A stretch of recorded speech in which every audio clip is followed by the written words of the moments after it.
अल्हम्दुलिल्लाह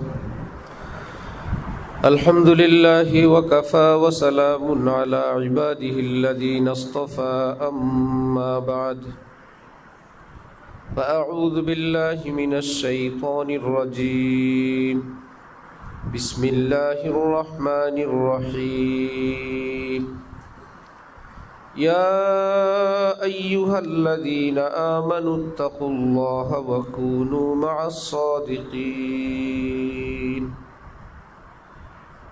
सदक़ल्लाहु मौलानल अज़ीम वक़ाल रसूलुल्लाहि सल्लल्लाहु तआला अलैहि वसल्लम अला इन्न फिल जसदि मुज़ग़ह इज़ा सलहत सलहल जसदु कुल्लुहु व इज़ा फसदत फसदल जसदु कुल्लुहु अला वहियल क़ल्ब वक़ाल रसूलुल्लाहि सल्लल्लाहु तआला अलैहि वसल्लम अल बरकतु मअ अकाबिरिकुम वक़ाल रसूलुल्लाहि सल्लल्लाहु तआला अलैहि वसल्लम मन अकल तय्यिबन व अमिल फी सुन्नह व अमिनन नासु बवाइक़हु दख़लल जन्नह औ कमा क़ाल रसूलुल्लाहि सल्लल्लाहु तआला अलैहि वसल्लम।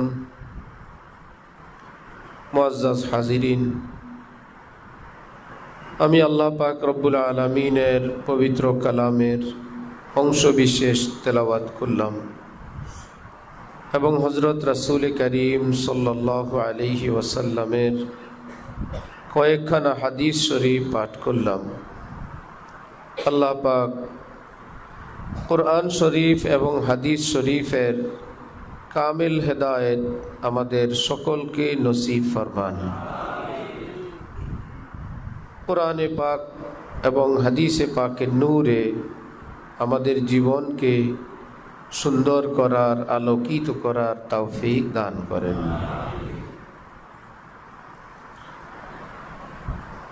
विभिन्न जायगा थेके दूर दूरान्त थेके विभिन्न श्रेणी पेशार विभिन्न बयसेर अनेक भाइयेरा तशरीफ निये आसछेन, उलामाए केराम, मुरब्बियाने इज़ाम, तालेब इल्मरा आसछेन। अल्लाह पाक आमादेर सकलके अल्लाह पाकेर मोहब्बत दान करें। अल्लाह पाक आमादेर सकलके दोनों जहाने बड़ो थेके बड़ो पुरस्कार दान करें। जार कदम, जार इखलास, जार अल्लाह पाकेर मोहब्बत अल्लाह पाकेर काछे बड़ो पछंदेर, तार उसिलाय आमादेर सकलेर समस्त नेक आशा नेक दोया अल्लाह पाक कबूल फरमान। हमार भाइरा, कभी आलम गुलिस्ता कभी वीराना होता है, जो होता है बपा से खातिरे दीवाना होता है। हजरत रसूलुल्लाह सल्लल्लाहु अलैहि वसल्लमेर पवित्र इरशाद अनुयायी निर्दिष्ट एक समये कियामत आसबे। दिन तारीख सब किछुटार सेटा आल्लाह पाकेर निकट चूड़ान्त करा आछे। आमादेर नबी आखिरी नबी, जार जन्य तिनि बोलतेन आना वास्साअतु काहाताइनी, आंगुल दुइटाके एकत्रे करे एभाবে देखाइतेन, आमी आर कियामत हलाम एरकम पाशापाशि। शाहादत आंगुल एवं मध्यमा आंगुल दुइटाके एकत्रे करे एरकम देखाइतेन, आना वास्साअतु काहाताइनी, आमी एवं कियामत एरकम लागालागि, आमार परेई कियामत। नबुवतेर धारा शेष, कियामतेर पर्व शुरू। नबीजिर जुगे जखन कोनो भयानक कोनो मुसीबत नबीजी देखतेन, तिनि भाबतेन हयतो कियामत खूब काछाकाछि। कियामतेर आलामत तिनि भाबतेन। একটু চন্দ্রগ্রহণ সূর্যগ্রহণ হলে ভাবতেন মনে হয় কিয়ামত একদম কাছে চলে আসছে। অতঃপর হযরত উমর রাদিয়াল্লাহু তাআলা আনহুর যুগে কিয়ামতের আলামতের মধ্যে একটা ফড়িং ধরনের একটা পোকা আছে, এটা পৃথিবীতে থাকবে না। হযরত উমরের যুগে দেখলেন সেটা তো পাওয়া যায় না ভাই, তাহলে তো কিয়ামত একদম কাছাকাছি। ফড়িং, টিড্ডি বলে। পরে এর অস্তিত্ব পাওয়া গেল না, তাহলে আরো কিছুদিন বিলম্বে আছে। খেয়াল করবেন, কিয়ামত নির্দিষ্ট একটা সময় নির্ধারণ করা আছে। সেখান থেকে নবীজি এবং হযরত উমর, সাহাবাই কেরাম তারা যদি বলেন কিয়ামত মনে হয় খুবই সন্নিকটে, তাহলে তার থেকে ১৫০০ বছর পর আমরা আছি। আমাদের থেকে কিয়ামত কি অনেক দূরে না আরো কাছে? অনেক কাছে। যত দূরে ছিলাম কিয়ামত, আমরা কিয়ামতের আরো কাছে চলে আসছি। আমরা এরকম একটা পরিবেশ পরিস্থিতিতে এই পৃথিবীতে বিদ্যমান। আল্লাহ আমাদেরকে এই পৃথিবীতে এই সময়ে পাঠাইছেন, এটাই খায়ের, আমরা এইটারই যোগ্য।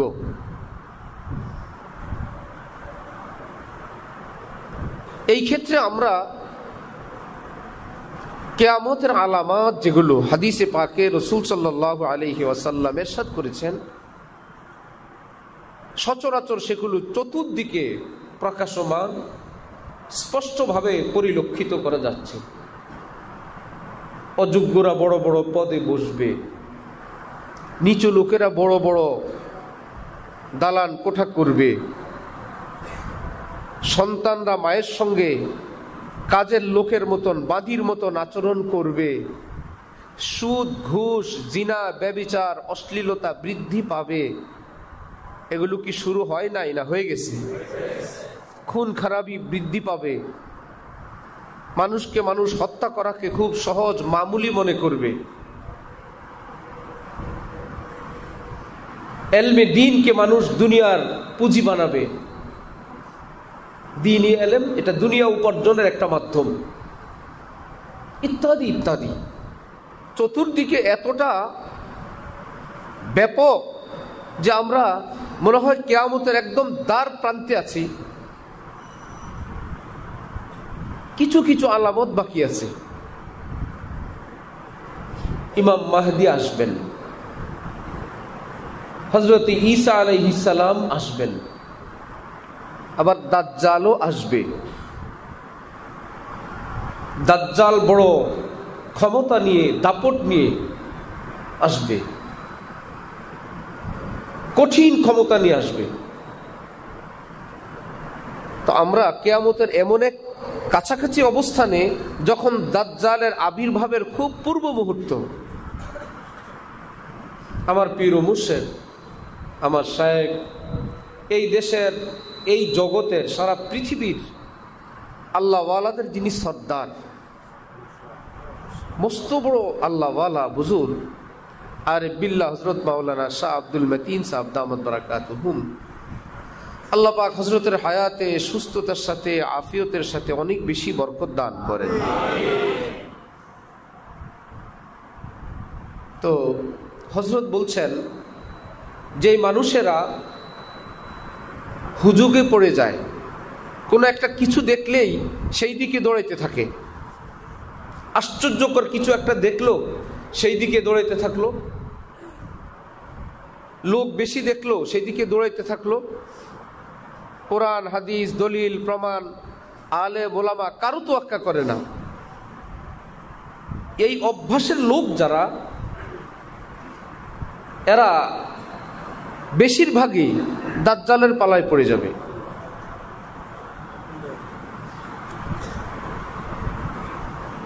দেখবে যে দাজ্জাল এটা পারে, সেটা পারে, যা বলে তাই হয়, মুর্দা জিন্দা করতেছে, একে এটা করে দিচ্ছে, মুর্দার কি জীবিত করে দিচ্ছে। হুজুরা তো কিছু পারে না।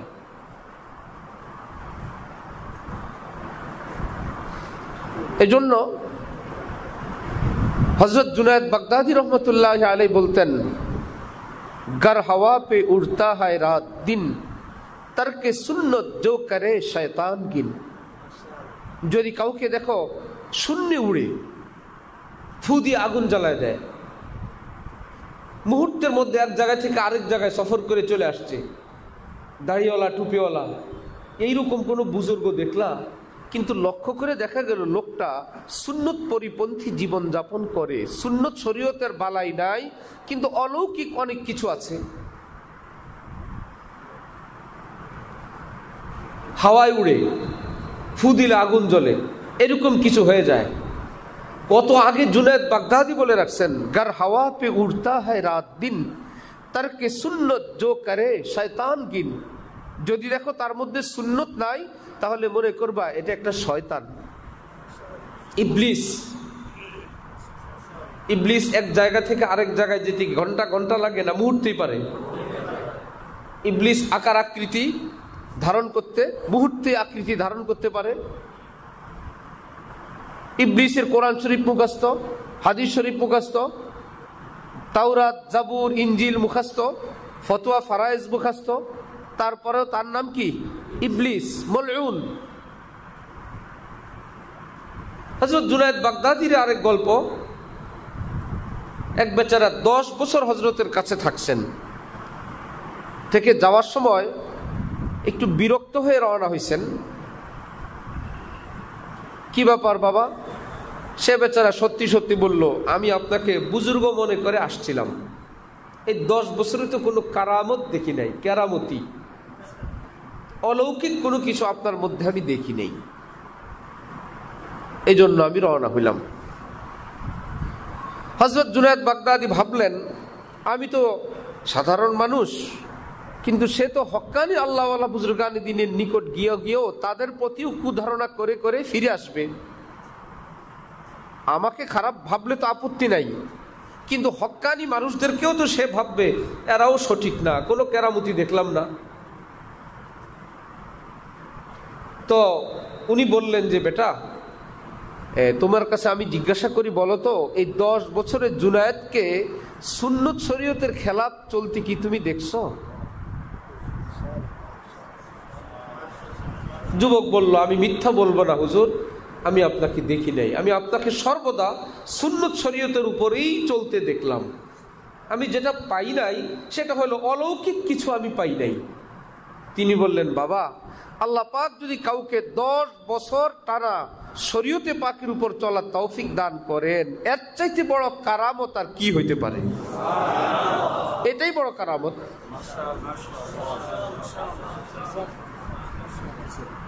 কোথাও লোক বেশি হয়, কোথায় মজমা বড় হয়, কোথাও ডেক বেশি হয়, কোথাও গেট বেশি হয়, কোথাও ভক্ত বেশি, কোথাও অনুসারী বেশি। এটা যদি হয়, হাকিমুল উম্মত হযরত থানবী বলেন, আমার ভাইয়েরা, ইসলামের শুরু থেকে নিয়ে আজ পর্যন্ত সব সময় তো আমরা কম। মুসলমানের সংখ্যা বর্তমানে বেশি না কম? এমন কি 100 বছর আগে আমরা বেশি ছিলাম? তখনও কম। 500 বছর আগে?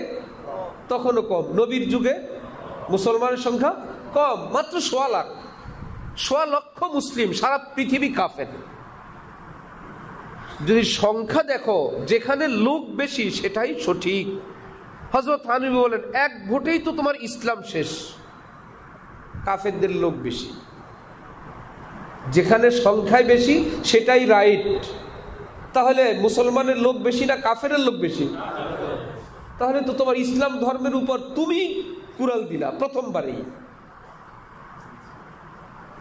হযরত আবু বকর সিদ্দিক রাদিয়াল্লাহু তাআলা আনহুর যুগে একটা সম্প্রদায়ের লোকেরা বলল, আমরা যাকাত প্রদান করব না। কেন? তাদের ব্যাখ্যা হলো, যাকাত এটা নবীজির সঙ্গে খাস বিশেষ একটা ব্যাপার। যতদিন নবী ছিলেন আমরা যাকাত দিয়েছি, এখন নবী নাই, আমরা যাকাত দিব না।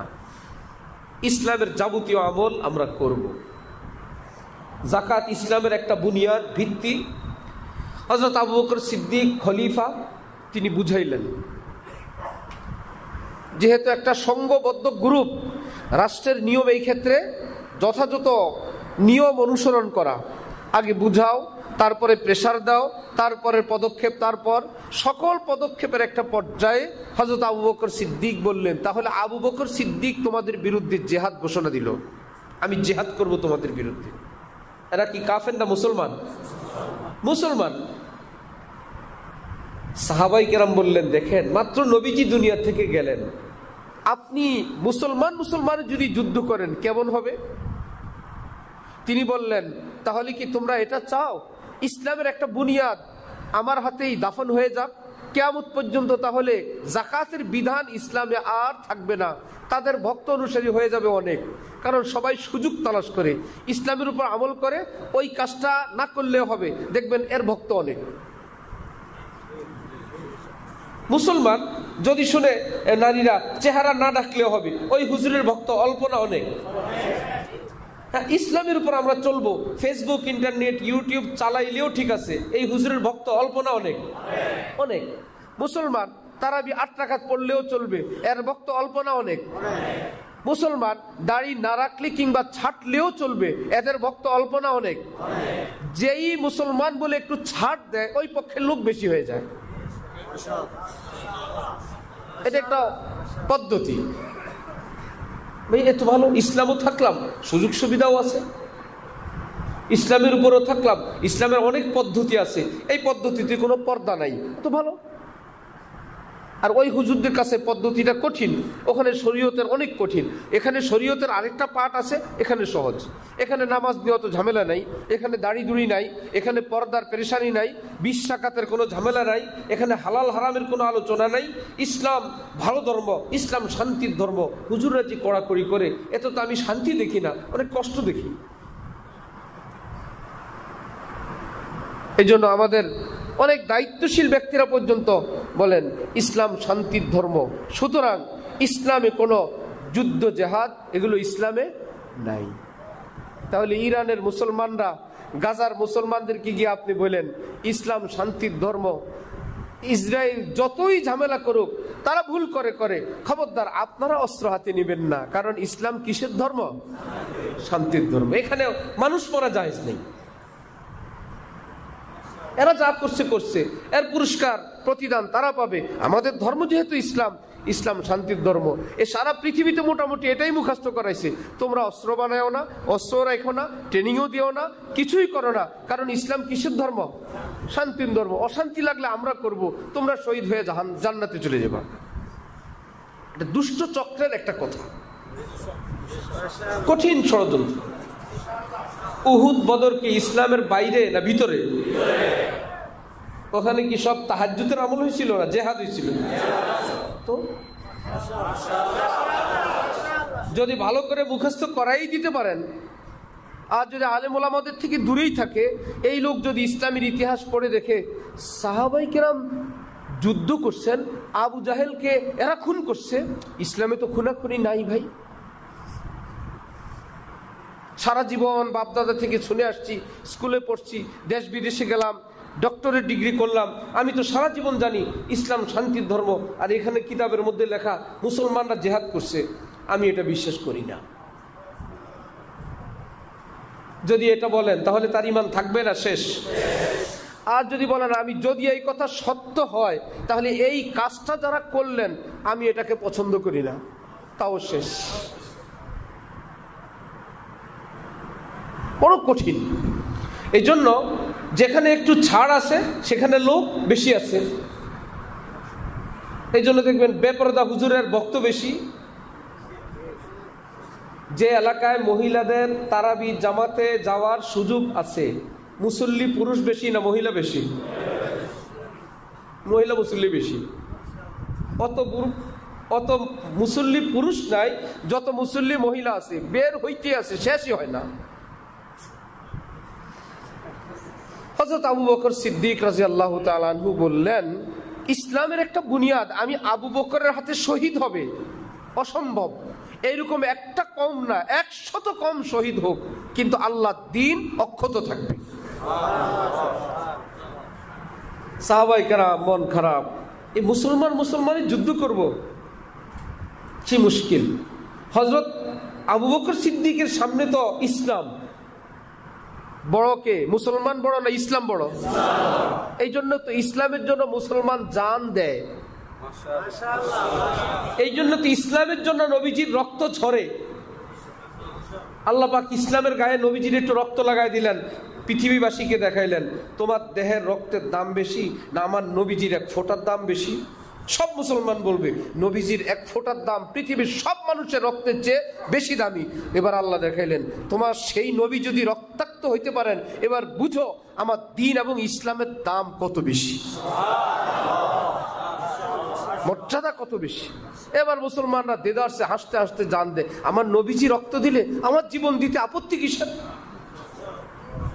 হযরত আবু বকর সিদ্দিক বললেন আমি জিহাদ করব। সাহাবায়ে কেরাম ওনাকে বুঝাইতে আসেন। এক পর্যায়ে আসছেন হযরত ওমর, হযরত আবু বকরকে বুঝানোর জন্য যে ওনাদের সঙ্গে একটা কম্প্রোমাইজ, একটা চুক্তি, একটা শান্তি চুক্তি করি। হযরত আবু বকর সিদ্দিক হযরত ওমরকে বললেন আজাব্বারুন ফিল জাহিলিয়্যাতি ওয়া খাব্বারুন ফিল ইসলাম, তুমি যখন অমুসলিম ছিলে বড় বীর বাহাদুর ছিলে, অনেক বীরত্বপূর্ণ ব্যক্তি ছিলে, যার জন্য মুসলমানরা থরথর করে কাঁপত। আজকে ইসলাম গ্রহণ করার পর মুসলমানের পক্ষে ভূমিকা রাখতে গিয়ে সেই সিংহ এবং ব্যাঘ্র আজকে বকরির ভূমিকায় অবতীর্ণ হলে, এক সময়ের বাঘ আজকে ছাগল হয়ে গেল। ওমর এত জোরে ধমক দিছেন। কিছুক্ষণ পর হযরত ওমর এসে বলতেছেন হুজুর, আমার অন্তরের যে কালেমা ছিল, অন্ধকার ছিল, পরিষ্কার হয়ে গেছে। আল্লাহ পাক যোগ্য ব্যক্তিকে নবীর খলিফা বানাইছেন। আপনি যে কথার উপরে আছেন সেটা হক, আপনি সত্যের উপরে আছেন। আপনি জিহাদ করলে আপনার প্রথম সৈন্য ওমর। আমাকে তওবা করান, আপনি হকের উপরে আছেন, আমি আপনার সাথে আছি। একে একে সাহাবায়ে কেরাম এবার দলে দলে দলে দলে হযরত আবু বকরের হাতে বায়াত গ্রহণ শুরু করলেন।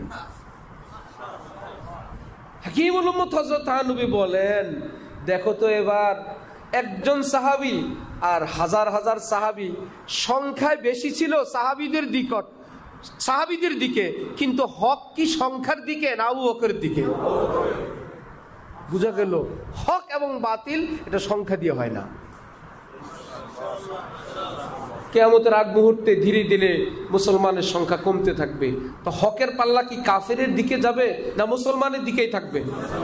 তিরস্কারকারী অনেক, ভৎসনাকারী অনেক, জালেম অনেক, মুসলমানরা মজলুম, পরিস্থিতি জটিল, অনেক জটিল। কেউ নাই, একজনও যদি থাকে লা তাকুমুস সাআহ হাত্তা ইউকালা ফিল আরদি আল্লাহ। নবীজি বলেন এই যে খুঁটিবিহীন আসমান এভাবে আছে, খুঁটিবিহীন না, তার একটা খুঁটি আছে, মুমিনের ঈমান। একজন মুমিনের ঈমান যদি থাকে এই খুঁটিবিহীন আসমান ভেঙে পড়বে না। ওই ব্যক্তি যেদিন এই পৃথিবীতে থাকবে না, আসমান নিজের জায়গায় থাকার আর কোনো ব্যবস্থা নাই, কিয়ামত শুরু হয়ে যাবে। এই জন্য আমার ভাই, এই পৃথিবী আমরা যেহেতু কিয়ামতের কাছাকাছি, এখন প্রাধান্য হবে কার? হকের না বাতিলের? বাতিলের। হাকিমুল উম্মত মুজাদ্দিদ মিল্লাত হযরত থানবী রাহমাতুল্লাহি আলাইহি বলেন মুসলমানরা আমাদের ইতিহাস থেকে আমরা জানলাম আমাদের বিজয় যতবার আল্লাহ পাক দিলেন, আল্লাহ পাক নিজের দয়ায় দিলেন। নিজ দয়ায় আল্লাহ পাক বিজয় দিলেন। আমাদের শক্তি ছিল না। কোথায়? বদরে 313 জন নিরস্ত্র সাহাবী। আর নবীজি কান্দেন, আল্লাহ আমরা যদি আজকে শেষ হয়ে যাই, আপনাকে ডাকার মতন কেউ থাকবে না। সাহাবায়ে কেরাম গিয়ে দেখেন এত জোরে হাউমাউ করে তিনি কাঁদতেছেন নবীজি, যে আল্লাহ আপনি এই ছোট্ট জামারটাকে আপনি রক্ষা করেন। আল্লাহ আমাদের অস্ত্রও নাই, সৈন্যও নাই, আপনি ছাড়া আমাদের কেউ নাই। এমন সব ভাষা, এমন সব বাক্য যেগুলো শুনে সাহাবায়ে কেরাম সহ্য করতে পারতেছিলেন না। রব্বুল আলামিন ওই নিরস্ত্র 313 জন সাহাবীকে পৃথিবীর শ্রেষ্ঠ এক বিজয় দান করে দিয়েছেন। অস্ত্রের জোরে, সৈন্যের জোরে না আল্লাহ পাকের রহমতে? আল্লাহর রহমতে। হযরত থানবী বলেন এইরকম যতবার আমাদের বিজয়, প্রতিবার আল্লাহর রহমতে, না অস্ত্রে না সৈন্যে। তাহলে হযরত থানবী বলেন যেহেতু বিজয় আসে আল্লাহর রহমতে, এবার রহমত আসে কিসে এটা জানা দরকার। বিজয় আসে কিসে? রহমতে। এবার রহমত আসে কিসে এটা জানা দরকার, এটা নির্ধারণ করা দরকার। হাকিমুল উম্মত থানবী বলেন রহমত আসার রাস্তা একটা, ইন তানসুরুল্লাহ ইয়ানসুরুকুম ওয়া ইউসাব্বিত আকদামাকুম, রব্বুল আলামিন স্থির করে দিয়েছেন। রহমত আসে ইত্তেবায়ে শরীয়তে, শরীয়তে পাক মানার দ্বারা। মাশাআল্লাহ, আমরা তো শরীয়ত মানি, আমরা আপনারা শরীয়ত মানি কিনা? মানি। এটা হলো আমার আপনার দৃষ্টিতে, আমার মহল্লার হুজুরের দৃষ্টিতে, আমাদের সিলসিলার পীর সাহেবের দৃষ্টিতে। আমরা সব ডিজাইন করা জামা পরি, পাঞ্জাবি পায়জামা পরি, দাঁড়িয়ে আছে, আমরা যাকাত দিই, দান সদকা করি, মসজিদ মদরসা করি, আমরা তো হুজুর। এটা হলো আমরা যেরকম এখন আল্লাহর রহমতে একটা মজমায় আসছি, সবাই সুস্থ, একটা ল্যাবরেটরিতে নিয়ে টেস্ট করেন, বলবে এত পার্সেন্ট ব্লক, দুইটা, একটা এত পার্সেন্ট ডায়াবেটিস, এত চোখের অবস্থা এই, লিভার, ফ্যাটি লিভার, ব্লাডে কোলেস্টেরল, কত রোগ যে বের করে একটা লিস্টি দিবে, মনে হবে যে আর বাড়িতে ইনে আলাপ কি, আজরাইল তো কাছাকাছি আসছে, হাসপাতালে শোয়া রাখেন।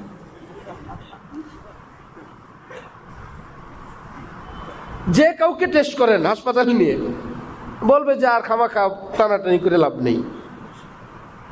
আমরা হইলাম ওই রকম মুমিন।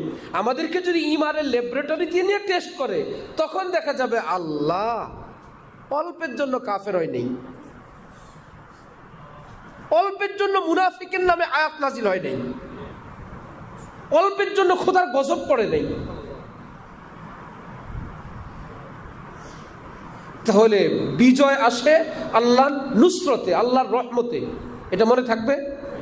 আল্লাহর রহমত আসে শরীয়ত অনুসরণ করলে। আমরা তো শরীয়ত অনুসরণ করি, কিন্তু করি কেমন? এমন। ডক্টর ইকবাল, আল্লামা ইকবাল ছিলেন পশ্চিমা ধাঁচে শিক্ষিত লোক, কিন্তু কবিতার মধ্যে তাওহীদের স্লোগান। কি ব্যাপার? অক্সফোর্ডে পড়ুয়া, অক্সফোর্ড বিশ্ববিদ্যালয়ের পড়ুয়া আল্লামা ইকবাল, কিন্তু কবিতার মধ্যে ইমানি চেতনা খোঁজ নিয়ে পাওয়া গেছে। ওহো, আল্লামা আনোয়ার শাহ কাশ্মীরের কাছে আসা যাওয়া করতেন। উনিও এক আল্লামা, উনিও এক আল্লামা। আল্লামা আনোয়ার শাহ কাশ্মীরের কাছে আইসা আল্লামা ইকবাল দেখতেন, আল্লাহ রে, আমার বিদ্যা বুদ্ধির চেয়ে আরেক মহাসাগর তো আছে পৃথিবীতে। সেখান থেকে তিনি তাওহীদের খোরাক নিতেন, কবিতার ভাষায় সেটাকে তিনি লিখতেন। তিনি একবার লিখলেন যে সারা পৃথিবীতে মুসলমানরা মজলুম, আল্লাহ নাকি মুসলমানের বন্ধু। বন্ধুর সামনে বন্ধু এভাবে মার খায় আর বন্ধু দেখতে পারে? এটা কিভাবে হইতে পারে? কোথায় আল্লাহ, কোথায় আমাদের বন্ধু? আমরা তো বড় মজলুম, আমরা নির্যাতিত। মনে হয় যেন সে আল্লাহর অস্তিত্বের উপরে সন্দেহ, বা আল্লাহর শক্তি সম্পর্কেই তার অভিযোগ। তৎকালীন আলেম ওলামারা কবিতা শুনে বললেন, কবিরা মাথা খারাপ হয়, ইকবালের তো কিছুদিন ঠিক ছিল, এখন খারাপ হয়ে গেছে। কি বলে আল্লাহ সম্পর্কে? কিছুদিন পরে আবার সে শেকওয়ার পরে জবাবে শেকওয়া লিখলো। এতদিন বান্দার পক্ষ থেকে আল্লাহর উপরে অভিযোগের মতো ভূমিকা, যেমন হযরত ইব্রাহিম আলাইহিস সালাম কাফের মুশরিকদেরকে বললেন, আচ্ছা ফালাম্মা আশ-শামসা বাযিগাতান ক্বালা হাযা রাব্বি হাযা আকবার। আচ্ছা, তারকা এটাও খোদা হইতে পারে, ডুবে গেছে। আরে ভাই, খোদা নিজেই নাই। আচ্ছা, চাঁদ, এটা মনে হয় খোদা হইতে পারে। একটু পরে দেখে, আরে চাঁদ তো নাই, কিসের খোদা? আচ্ছা, সূর্যটা একটু সাইজে বড় দেখা যায়, এটা মনে হয় নিশ্চয়ই খোদা হবে, বিশাল আলো। সবাই বলে, দেখছো ইব্রাহিমের মাথা সোজা হইতেছে। মুশরিকরা বলতেছিল, এতদিন একাত্মবাদের গান গায়, এখন তো এটাকেও খোদা বলার প্রস্তাব দেয়, সেটাকেও খোদা বলার প্রস্তাব দেয়, এটাকেও খোদা বলার প্রস্তাব দেয়। ইনি তো তার হুঁশ ঠিক রাইখাই কথা বলেন। ওই আহাম্মকরা বুঝতেছিল তাদের মতন হয়ে গেছে, যে দেখলাম এখন তো কতজনকেই খোদা বলার প্রস্তাব দেয়, তারা বড় হাতে তালি দেয় আর খুশি। এটা হলো দুশ্মনকে চরমভাবে পরাজিত করার একটা পদ্ধতি। কিছু দূর পর্যন্ত তার সঙ্গ দিয়ে হেঁটে যাওয়া, সময় মতন আক্রমণ করা।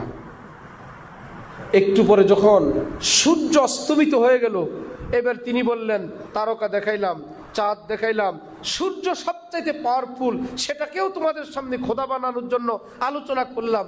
দেখলা মাগরিব হয়ে গেল, তোমাদের খোদা কই? বললো নাই।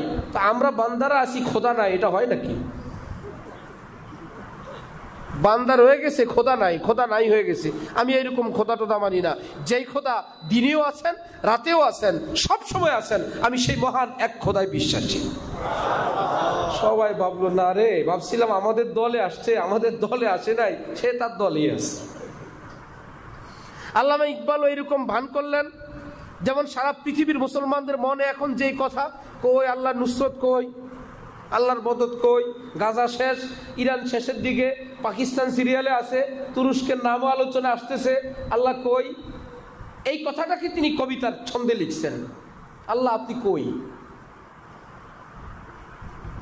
কিছুদিন পরে কবিতা লিখলেন, আল্লাহ পাকের পক্ষ থেকে যেই বান্দাদের উপর আমার নুসরত, আমার রহমত নাজিল করার ঘোষণা, সেই বান্দারা কই?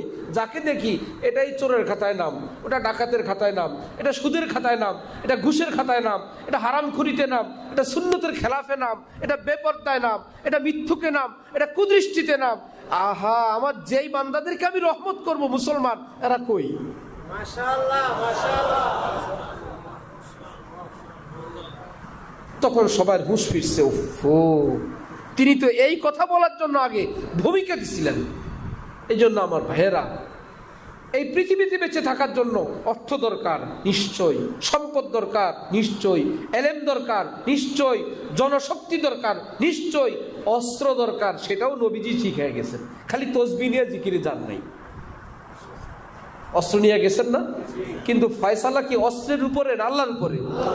মানুষগুলো ছিলেন ফেরেশতার কাছে ঈর্ষণীয়, এই মানুষগুলো ছিলেন ফেরেশতার কাছে ঈর্ষণীয় মানুষ। অস্ত্র তো একটা নাম। আল্লাহ আবার নিজেই বলেন, ওমা রামাইতা ইজ রামাইতা ওয়ালাকিন্নাল্লাহ রামা।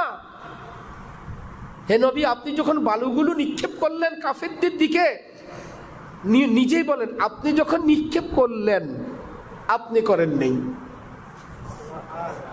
আপনি যখন করলেন, আপনি করেন নেই। আল্লাহই বলেন যখন আপনি করলেন, আপনি করেন নেই। কে করলো? ওয়ালাকিন্নাল্লাহ রামা, আপনার হাত দিয়ে আল্লাহ করাইছেন। মুমিনের হাত যখন আল্লাহর হাত হয়, তখনই কাজ হয়। আর যখন আল্লাহ পাক পছন্দ করেন না, তোমারটা তুমি করো। হযরত আবু বকর সিদ্দিক, ইহুদি তার সঙ্গে এসে বিভিন্ন শক্ত ভাষায় কথা বলতেছে। হযরত আবু বকর সিদ্দিক চুপ। বেশ লম্বা সময় পর হযরত আবু বকর সিদ্দিক ভাবলেন বেশি বাড়াবাড়ি হয়ে যাচ্ছে, সামান্য একটু মুখ খুললেন। দূর থেকে নবীজি আসলেন আর বললেন, আবু বকর কি করলা? কি তুমি যতক্ষণ চুপ ছিলা, তোমার পক্ষ থেকে আল্লাহ পাক ওই ইহুদির ফেরেশতা দিয়ে মোকাবেলা করতেছিলেন। তুমি যখন মুখ খুললা, আল্লাহ পাক ফেরেশতা তুলে নিয়ে গেছেন, বললেন ঠিক আছে আবু বকর, তোমারটা তুমিই করো। মুসলমান যখন মুসলমান হয়, রব্বুল আলামিন বলেন লা তাহিনু ওয়া লা তাহজানু, ভয় পায়ো না, টেনশন করো না। ও আনতুমুল আলাউন, বিজয় তোমার। ইন কুনতুম মুমিনিন, যদি তুমি পাক্কা মুমিন হও, শহীদ হবা জান্নাত, বেঁচে থাকবা তার 2 দিন পরে মৃত্যু, তাও জান্নাত। কিসের আওয়াজ হয়? বাতাসের বাসবুস কিছু একটা মারে। আচ্ছা, ও আনতুমুল আলাউন ইন কুনতুম মুমিনিন, যদি তুমি মুমিন হও। মুমিনের জন্য শাহাদাতও আছে, কামিয়াব। মুমিনের জন্য বেঁচে থাকা আছে, তাও কামিয়াব। আজ যদি আমার ভাই কামেল মুমিন হতে না পারি, বেঁচে থাকলেও আমরা বিফল, মরে গেলেও বিফল। এই মুহূর্তে আমাদের করণীয় কি? রহমত খোঁজা। কারণ নুসরত আসে কিসে? রহমতে। আর রহমত আসে কিসে? শরীয়ত মানার দ্বারা। শরীয়ত কিছু কিছু মানার দ্বারা আনুষ্ঠানিক। এমন এমন পরিবেশ আছে, কেউ যদি 1 ওয়াক্ত নামাজ পড়ে, পুরা এলাকার মধ্যে প্রসিদ্ধ, অনেক নামাজি লোক অফিস টাইমে জোহর নামাজটা পড়ে, এই অনেক দিনদার। আমাদের এক আত্মীয়া, আমার বোন, সে বলল তার যে এলাকায় বিয়ে হয়েছে, এক মহিলা এসে বলতেছে আমার মা কোরআনের হাফিজ ছিল। আশ্চর্য, আপনার মা কোরআন ছিল? কিভাবে হাফিজ ছিল? বলল সূরা ইয়াসিন পড়তে পারত। সূরা ইয়াসিন পড়তে পারতো, এই জন্য সে কি ছিল? হাফিজ ছিল, কোরআন শরীফের হাফেজ। কেমনে? সূরা ইয়াসিন পড়তে পারতেন। ওই রকম সূরা ইয়াসিন পড়তে পেরে যেরকম হাফেজ, আমরা এরকম সেরকম মুমিন। আমরা মুমিন কিভাবে? এই যে আমাদের দাড়ি টুপি আছে, আমরা নামাজ পড়ি, আমরা হজ যাকাত দেই। রব্বুল আলামিন আমাদের জন্য ইমানের একটা মানদণ্ড ঠিক করে দিলেন, আমিনু কামা আমানান নাস। আমাকে ইমান দেখাও সাহাবীদের মতন ইমান মডেল। আমিনু ইমানি জীবন দেখাও। এখানে শুধু লা ইলাহা ইল্লাল্লাহ না, ইমানি জীবন দেখাও কেমন? কামা আমানান নাস। এই মানুষগুলো, কোরআন শরীফ যখন নাজিল হয় তখন যদি আল্লাহ পাক বলেন এই মানুষগুলোর মতো ইমান আনো, সেই সময়ের এই মানুষগুলো কারা? সাহাবায়ে কেরাম। এই মানুষগুলোর মতো ইমান দেখাও, তাহলে কামিয়াব। হযরত ওমর রাদিয়াল্লাহু তাআলা আনহু সাহাবায়ে কেরামকে জিহাদে পাঠাইলেন। জিহাদে পাঠানোর পর কোনোভাবেই বিজয় আসে না, যুদ্ধ চলছে। তাহলে ওমরের পাঠানো সাহাবি, ওমরের পাঠানো মুজাহিদ হয়তো সাহাবি নয়তো তাবি, তার নিচে তো কেউ নাই। তাদের বিজয় আসে না। তারা বললেন, হুজুর আরো কিছু সৈন্য পাঠান, কোনোভাবেই আমরা কাফেরদেরকে পরাজিত করতে পারি না। হাকিমুল উম্মতের কথার দলিল দেখেন। হযরত ওমর বললেন, আমি আর কোনো সৈন্য পাঠাবো না। কারণ সৈন্য পাঠানোর অর্থ হলো তোমরা তোমাদের গায়ের জোর দিয়ে বিজয় অর্জন করবা। ইসলামের বিজয় গায়ের জোরে হয় না। আমি আর সৈন্য টন্য দিব না। আল্লাহর রহমত কেন আসে না তোমাদের উপর সেটা খুঁজে তোমরা বের করো। আমি আর সৈন্য টন্য দিব না। রহমত আসে না কেন সেটা খুঁজো। সাহাবায়ে কেরাম, তাবিঈন, ওনারা বলেন, ভাই আমরা এখানে জিহাদের মধ্যে আছি, আমলের মধ্যে আছি, সবই তো ঠিক আছে, কিন্তু আমিরুল মুমিনের নির্দেশ অমান্য করা যাবে না। বসো, মশওয়ারা করো, কি আমল আমাদের থেকে ছুটে গেছে, আল্লাহর রহমত আসার পথে বাধা, সেটা কোনটা দেখি তো। দেখেন যে সব ঠিক আছে। একজন বললেন, আমার দৃষ্টিতে ছোট্ট একটা ব্যাপার রয়ে গেছে, এই কয়েকদিন জিহাদের ব্যস্ততা আমাদের মেসওয়াক ছুটে গেছে।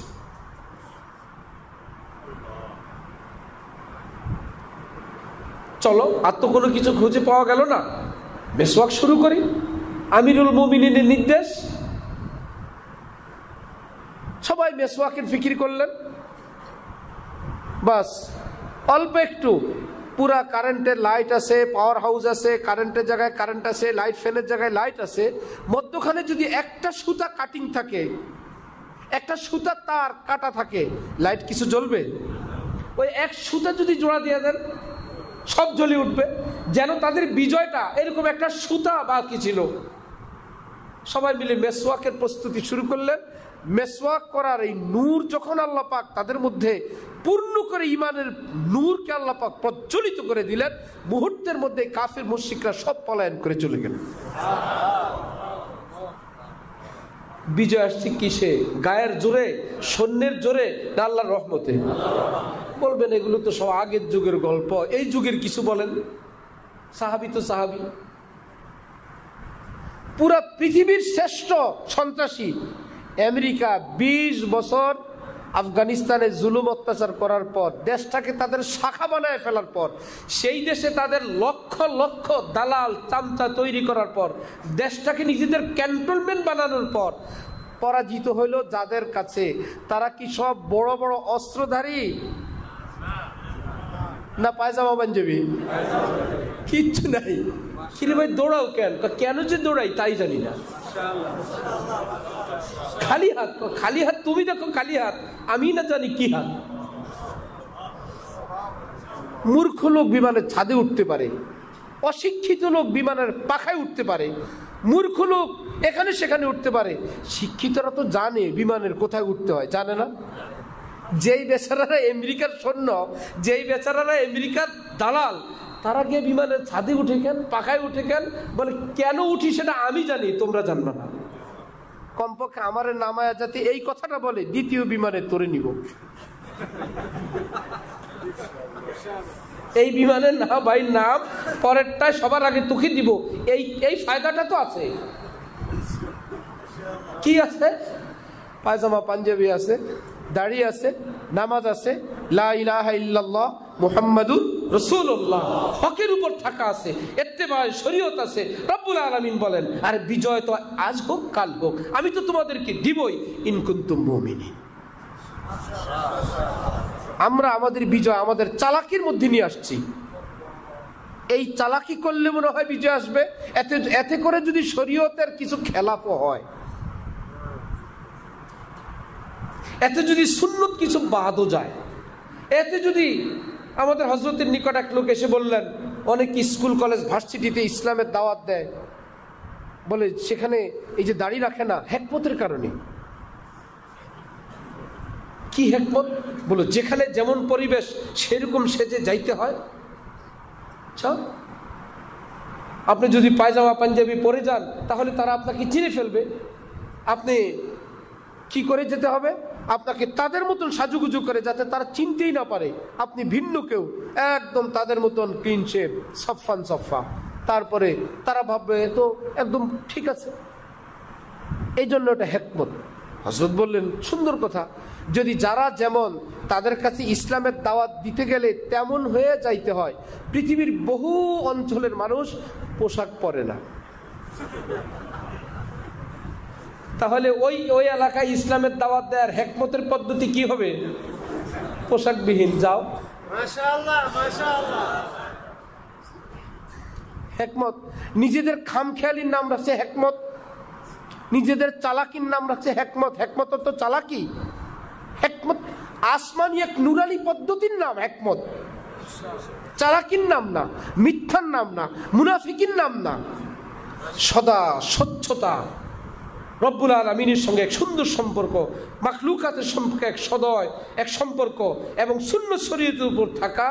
এই ক্ষেত্রে আমার জন্য করণীয় কি? ওই যুগের যে হক্কানি আলেম ওলামা থাকবেন, তাদের বাতলানো পথে চলা, এটার নাম হিকমত। নবী নাই, নবীর নায়েবরা কি বলেন? কারণ জ্ঞানী মানুষের দায়িত্ব হইল, আমি কোথায় আছি এই জায়গাটা ঠিক করা, আমি কোন সময়ে আছি এটাকে ঠিক করা, তারপরে কাজ কথা বলা। আমি বিদেশে আছি একরকম, দেশে আছি একরকম, অফিসে আছি একরকম, ঘরে আছি একরকম, দিনের বেলা একরকম, রাত গভীরে একরকম। এগুলো জ্ঞানী মানুষের কাজ। সুতরাং আমরা কোন শতাব্দীতে আছি, পৃথিবীর মানচিত্রে কোথায় আছি, মুসলিম বিশ্বের কি পরিস্থিতি, সেই অবস্থায় আমি কোন অবস্থায় আছি, এই ক্ষেত্রে আমাদের মহামুরব্বী যারা মহামনীষী, কারা? বড় বড় বক্তা। আরেক মুশকিল, যে হুজুরের ওয়াজে লোক বেশি হয়, উনি ইমাম আবু হানিফার ভূমিকায় চলে যান। মনে হয় যেন উনি যুগের ইমাম আবু হানিফা, উনি ফতোয়া দেন, উনি মুজতাহিদ, উনি জায়েজ না জায়েজ বলতে থাকেন। আমার ভাইয়েরা, আল্লাহ পাক যেহেতু আমাদেরকে এইটুকুন পর্যন্ত নিয়ে আসছেন, তাহলে আমাদেরকে আল্লাহ পাক আরো দূরেও নিবেন ইনশাআল্লাহ।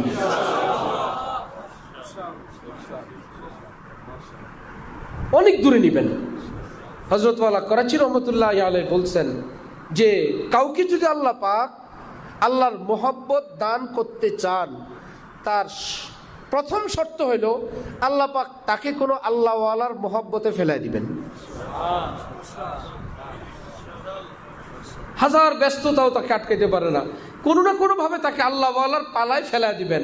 এটাই হলো যে হযরত আলা করাচি বলতেন মজা করে, ইদা হাসাইতা ফাকাদ ফাসাইতা, আমার এখানে এসে হেসে দিলা তো ফেসে গেলাম, হাসছ তা আল্লাহর মহব্বতে ফাঁসছ, আমি হাসাইতে হাসাইতে আল্লাহ পর্যন্ত নিয়ে যাব। এবং হযরত বলতেন, উড়ু জাহাজ শুধু উড়ে না, মাঝে মাঝে আকাশে থেকে জমিনে নামে, অবতরণ করে দরজা খুলে দেয়, যাত্রীরা ভিতরে উঠে দরজা বন্ধ করে দিয়ে দৌড়। আল্লাহ ওয়ালারাও সবসময় উপরে থাকে না, আমাদের মতন গল্প করেন, কথা বলেন। আল্লাহ তাদেরকে বউ বাচ্চা দিছেন, স্ত্রী সন্তান দিছেন। মক্কার মুশরিকরা বলতো, মালি হাযার রাসূল ইয়াকুলুত তাআম ওয়া ইয়ামশি ফিল আসওয়াক, এই ব্যক্তি নাকি রসুল, বাজারেও যায়, বিয়ে শাদিও করছে, খাবারও খায়, কিসের রসুল? এ রসুল হয় নাকি? রসুল হইলে আলাদা একটা ঘরে থাকবে। হাকিমুল উম্মত থানভী বলতেন যে ভাই, সিলসিলার খেদমত করি, আমি তোর জন্য গাল বার করে রাখতে পারবো না, আমি আমার মতো থাকবো, ভালো হইলে আসবো, ভালো লাগলে আসবা, না হইলে ভাগবা। তোমার জন্য আমি গাল বার করে থাকবো, পীর সাহেবের ধরন ধরে থাকবো, এটা আমার দ্বারা সম্ভব না। হযরত ওয়ালা আমাদের শায়েখ ঢালকানগর বায়াত করবেন 5 জনকে, বসছেন। এর মধ্যেই খানকায় অবস্থানরত এক আধা বয়সের মুরব্বী বেচারা একটা লুঙ্গি পরে ঘুরে। হযরত বললেন, কার লুঙ্গি ভাই? সে বলল, হযরত এটা পাইছি আর এখানে পড়ছি। লুঙ্গিটা ছিল কার? করাচির হযরতের। করাচির হযরত আমাদের হযরতকে হাদিয়া দিয়েছেন। খাদেমরা এটা ধুয়ে বাইরে শুকাইতে না দিয়ে খানকার ভিতরেই শুকাইতে দিছে। ওই জালেম লুঙ্গি দরকার হয়েছে, টান দিয়ে লুঙ্গি একটা পরে এসে ঘুরতেছে। ঘটনা কমে হাত দিছে কার লুঙ্গিতে? হযরত ওলা তো দেখে বলে, এই লুঙ্গি অমুক, এই লুঙ্গি কার? হযরত জানি না, মানে এখানে পাইছি পড়ছি। সে তো ভাবছে অন্যের মাল বিনা অনুমতিতে নেওয়াও হারাম, কিছু সময়ের জন্য লুকায় রাখাও কি হারাম। জুতাটা লাঠিটা একটু মজা করার জন্য এটাও গুনাহ কবিরা। সে তো আরামসে দিব্যি পড়তেছে। অনেক সময় দিনই মাহফিল এরকম হয়, মাদ্রাসায় এরকম হয়, উজু করতে যাবে একজোড়া উজু নিয়ে গেল, যার স্যান্ডেল ওনার পরপরে উনি বের হয়েছে, এই 5 মিনিটে ওনার ঘাম বের হয়ে গেছে কয়েকশো গ্রাম, জুতা তো চুরি হয়ে গেছে। আর ওই বেচারা ভাবলো, আমি তো চুরি করি না, আমি তো দিয়েই দিব। ওনার জন্য যে এই কাজটা গুনাহে কবিরা হয়েছে এটা সে জানেই না।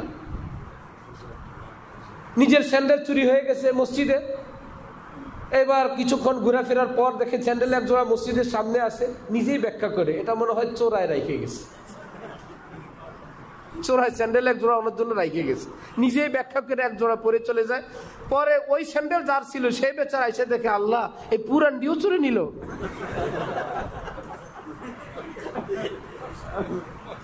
নিজেই ব্যাখ্যা করে আরেক জোড়া নিয়ে চলে যায়। এক জোড়া নিলে কি আরেক জোড়া নিয়ে যাওয়া যায়? হজের থেকে আসছে এয়ারপোর্টে, জমজমের জন্য অনেকক্ষণ অপেক্ষা করে নিজের নাম ঠিকানা লেখা জমজম যখন পায় না, একটা নেয়ার পারে একটা নিলে হয়। হজ করে এসে জমজম চুরি করে রওনা, আবার আরেকজনের কারে একটা নিলেই হয়। এতক্ষণ দাঁড়ায় ছিলেন কেন? অনেকক্ষণ তো আপনার সামনে দিয়ে অনেক জমজমি গেল, চেষ্টা করছিল নিজের নাম লেখাটা খুঁজবে পাবে, সেটা আসতে একটু দেরি হচ্ছে, আর কিছু না। একজন এটা নিয়ে রওনা হয়েছে। ওই যে বললাম, ল্যাবরেটরিতে দিলে সুস্থ মানুষদের বহু রোগ বের হবে, এইরকম ল্যাবরেটরিতে দিলে আমাদের বের হবে যে আমরা কোন পজিশনে আছি। হযরত দিলেন ওই লোকের ধমক, 1-2টা মাইর, ওই লোক দিছে দৌড়। সেই লোক দৌড় দিলে আরেকজনকে হযরত বলছেন, যাও ধরতে যাও। যারে হযরত বলছেন সেই লোকের ভয় হলো, হযরত যখন খেপে তো যার উপর খেপে এরপরে আবার 1-2 জনের উপর খেপে, এর মধ্যে উনি একজন। এখন তো হযরত গরম হয়ে গেছে, আমারে আবার কোনটা নিয়ে ধরে ঠিক নাই। ওই আসামি ধরতে যে উনি গেছে, আসামিও নাই উনিও নাই, লম্বা সময়। কারে ভাই ধরতে পাঠাইলাম, পাইলে পাইলো, না পাইলে নাই, নাই তো নাই। এক বেলায় আর আসেন না 2 জন। আর যে দৌড়ে ঢালকানগর খানকার থেকে বের হয়েছে, পরে যখন দেখা হয়েছে জিজ্ঞাসা করছেন, হযরত তো কই গেছিলা? বললো, এক দৌড়ে কামরাঙ্গীরচর। কোথায় গেন্ডারিয়া ঢালকানগর, কোথায় কামরাঙ্গীরচর, সে এক দৌড়ে চলে গেছে। এই ধমকাধমকি দেখার পর বায়াত হইতে বসছিল কয়জন মনে আছে? হযরত তাকায় দেখেন আর 2 জন আছে।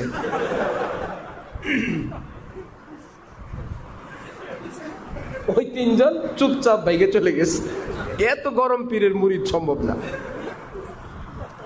হযরত ওয়ালা যেটা বললেন খুব ভালো হয়েছে। 3 জন গেছে, সেটাও ভালো হয়েছে। 2 জন আছে, এরা দেখে শুনে বায়াত হবে যে ভাই পীর প্রয়োজনে অপারেশনে করতে পারে, আমাদের এই পীর দরকার।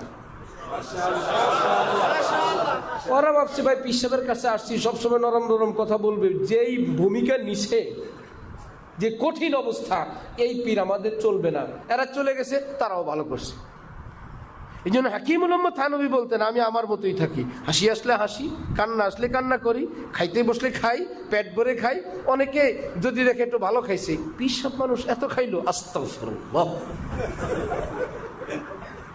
হযরত হানিফ বলতেন যে ভাই আল্লাহ পাক বলছেন কুলু মির রিজকি রাব্বিকুম, তোমার রবেরটা খাও, কারো বাপেরটা না। আমরা কারটা খাই? রবেরটা। আল্লাহ পাক বলছেন খাও তোমার রবের, ওয়াশকুরু লাহু, রবের খাও, রবের হয়ে থাকো, রবের খাও, রবের গুণ গাও, ফিনিশ। খাওয়ার পরে বলল বান্দা আলহামদুলিল্লাহ, যা খাইছে সবটার হক এক শুকরিয়ায় আদায় হয়ে গেছে।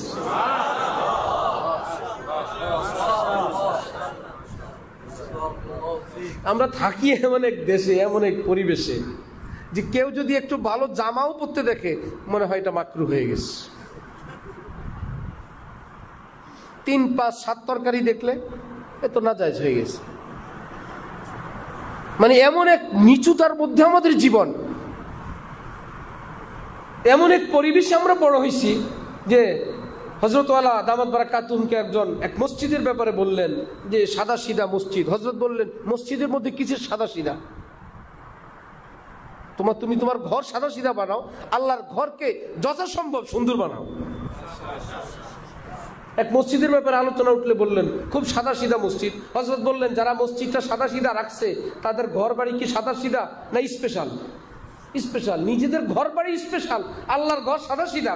যত সাদা সিধা বানাইতে মন চায় নিজের ঘর বানাও, আল্লাহর ঘর বানাও এমন মুসলমানরা দেখলে, অমুসলিমরা দেখলে যাতে অন্তরে শ্রদ্ধা আসে, আল্লাহ আল্লাহ কত বড়, আল্লাহর ঘর এত সুন্দর। আমরা তো মনে করছিলাম যে সাদা সিধা রাখার মধ্যেই মনে হয় বুজুর্গি। হযরত বললেন মিরপুরে এক জায়গায় গেলাম আমরা, কয়েক ভদ্রলোক ব্যবসায়ী খুব প্রভাবশালী এসে বললে আমরা আকিমুসসালাহ এটা কায়েম করলাম। কি? 40 দিন 5 ওয়াক্ত নামাজ জামাতের সঙ্গে যে শিশুরা পড়বে তাদের জন্য আমরা পুরস্কার ঘোষণা দিছি। বলল সাভার থেকে, আমিন বাজার থেকে, দূর দূর থেকে এসে বাচ্চারা এই 5 ওয়াক্ত নামাজ এই মসজিদে পড়তেছে, ছোট্ট ছোট্ট বাচ্চারা। আমরা তো শুনে খুশি হয়ে গেছি, সাথীর আল্লাহ কি ফাইন একটা। কত জায়গায় আছে সাইকেল উপহার দেয়। হযরত বললেন এটা কি কোনো সাহাবায়ে কেরাম করছিলেন? শিশুদের জন্য যাদের নামাজ ফরজ নাই, এই ফজরের আগে এই সাভার থেকে, আমিন বাজার থেকে উঠাই না মিরপুরে নামাজ পড়াইবেন, বুড়াদের জন্য দেন। যাদের নামাজ ফরজ তাদের জন্য ব্যবস্থা করেন। বুড়াগু ছুটি, বুড়ি পর্দার ভিতরে, সঙ্গে থাকা উপযুক্ত মেয়ে খোলা। যেই বুড়ির পর্দা না করলেও চলে, সে হাত মোজা পা মোজা সহ কালো বোরকা ডাবল পাট। আর যেই মেয়েটার ইমার্জেন্সি সালা দিয়া ঢাইকা রাখা দরকার, এটা খোলা।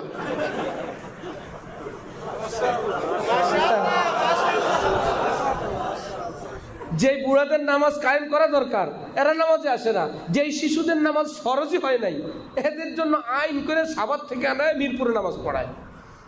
এই আল্লাহওয়ালাদের রাডার যদি না থাকতো, দ্বীনের নামে যে আমরা কোথায় ভেসে যেতাম, ওখানে দেখে এসে আমরা এটা কায়েম করে দিতাম, এটা আকিমুসসালাহ করি। এই জন্য রব্বুল আলামিনের নির্দেশ হইল তুমি কোন যুগে আছো, এই যুগের নায়েবে রাসূল কারা, তাদের চিন্তা চেতনা সিদ্ধান্ত সর্বক্ষেত্রে কি সেটা ফলো করো। কারণ রব্বুল আলামিন কোরআনে পাকের নির্দেশ আতিউল্লাহ ওয়া আতিউর রাসূল ওয়া উলিল আমরি মিনকুম, আল্লাহকে মানো, রসুলকে মানো। তুমি যেই শতাব্দীতে, যেই যুগে, যেই দেশে আসো, সেই দেশের নীতি নির্ধারণকারী সর্বশ্রেষ্ঠ ওলামায়ে কেরাম যারা, তাদের এতাআত করো। তাদের এতাআত রসুলের এতাআত, রসুলের এতাআত আল্লাহর এতাআত। এই জন্য আমার ভাইয়েরা, ইসলাম সব সুন্দর। 1 লিটার দুধে যদি 1 লিটার পানি দেন, কালার কি হবে? পানি কালার না দুধ কালার? 50% পানি। যদি 1 লিটার দুধে 2 লিটার পানি দেন, তখনও কালার কি? পানি কালার না দুধ কালার? কি ব্যাপার, পানি দিলাম 2 লিটার এখনো কালার দুধের কালার। দুধ এত সাদা, তাকে আপনি অন্য কালারে নিতে আপনার খবর আছে। দুধ নিজে এত সাদা, তার সঙ্গে আপনি যাই মিশাবেন তার সাদাটাকে পুরো ডুবাই দিতে আপনাকে অনেক কষ্ট করতে হবে, সাদা কেবল ভেসে উঠে। ঠিক ইসলাম এত সুন্দর, 50% যদি আপনি 2 নম্বর ঢুকায় দিন ইসলামের সঙ্গে, দেখবেন তাও সুন্দরই লাগে। যদি 60% ভেজাল, 40% সহি, এইরকম ভেজাল ইসলাম, দেখবেন আল্লাহ কি সুন্দর। কারণ ইসলাম এত সুন্দর, সেটার সঙ্গে ভেজাল দেওয়ার পরেও অসুন্দর করা অত সহজ থাকে না। কিন্তু এই বলে কি ওটা খাঁটি ইসলাম না ভেজাল ইসলাম? সাদা দেখলেই দুধটা খাঁটি না। একটু জিকির ভালো লাগছে, এই দরবারে মুনাজাতটা ভালো লাগছে, সিন্নিটা ভালো লাগছে, হুজুরের এই ভালো লাগছে। হযরত থানবী বলেন কোন হুজুরের বয়ান শুনে মুরিদ হবে না। মাশাআল্লাহ, হযরত থানবী নিজে মুরিদ করেন, নিজেই বলেন কারো বয়ান শুনে মুরিদ হবে না, কারণ বয়ান সবাই ভালোই করে।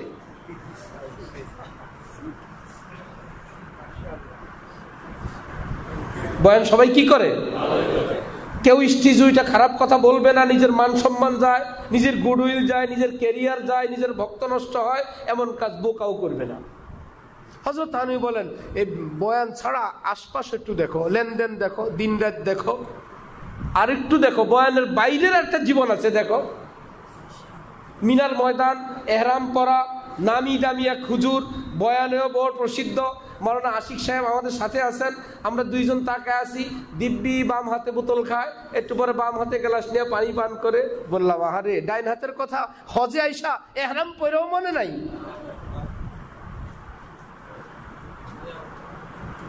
এহরাম পরার পরে মিনার ময়দানেও ডান হাতে খেতে হয়, ডান হাতে পান করতে হয়, এই কথাটা মনে নাই। কারণ আল্লাহ ওয়ালাদের সুহবত যার জীবনে জুটে না, হাজার এলেম থাকার পরেও আমলের মধ্যে কমতি থেকে যায়।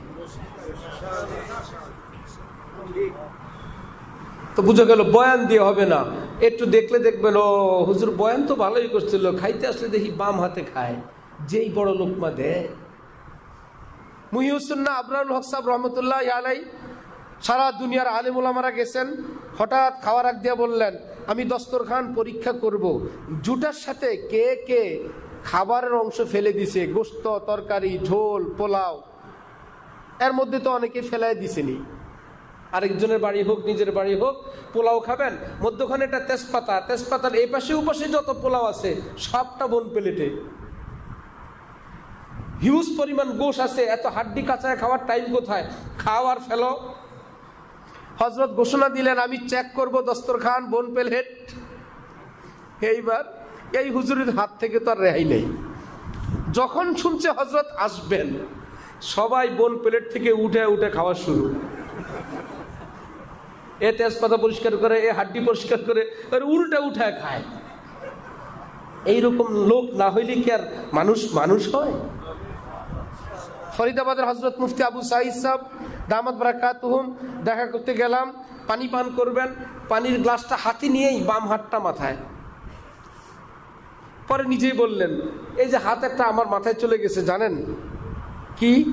পরে বললেন হারদি হজরতওয়ালা করাচি রহমতুল্লাহ আলাইহি, যে উনি হজরতওয়ালা করাচি কি দেখছেন পানি পান করার সময় যে মাথায় কিছু দিয়ে, টুপি হোক তৌলিয়া হোক কিছু দিয়ে খাওয়া পান করা সুন্নত, খালি মাথায় সুন্নতের খেলাফ। খাওয়ার সময় মাথায় কিছু দিয়ে, টুপি হোক গামছা তৌলিয়া কিছু দিয়ে ঢেকে রাখা কি? এমনি ভাবে ওয়াশরুমে যাওয়ার সময়ও খালি মাথায় যাওয়া সুন্নতের খেলাফ, মাথা ঢেকে যাওয়া সুন্নত।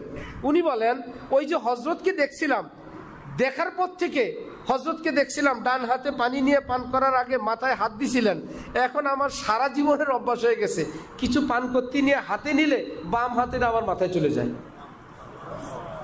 অটো ওটা মাথায় চলে যায়।